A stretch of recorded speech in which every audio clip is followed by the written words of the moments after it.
Ayaw namin ng mga dayuhan dito. Akong may-ari nito, kaya padaanin mo kami. Mas lalong hindi namin kayo padadaanin. Matagal na kami nakatira dito. Kung paalisin nyo kami, magkakamatayan tayo dito!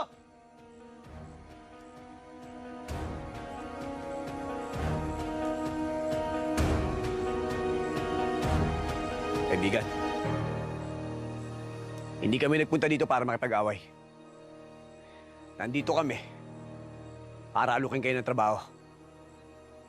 Alam namin na kailangan nyo yan. Paano mo naman nasabing kailangan namin yon? Wala pang dayuhan ang pumunta dito na may malinis na hangarin. Kung hindi kinukuha ang aming ani, inaabuso ang aming mga kababaihan. Ibayin nyo kami. Nandito kami para tulungan kayo.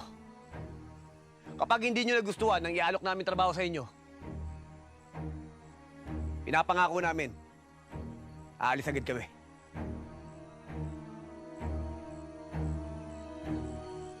Sige. Pang mabuti pa makausap niyo si Apo Manuel. Sumunod kayo sa amin.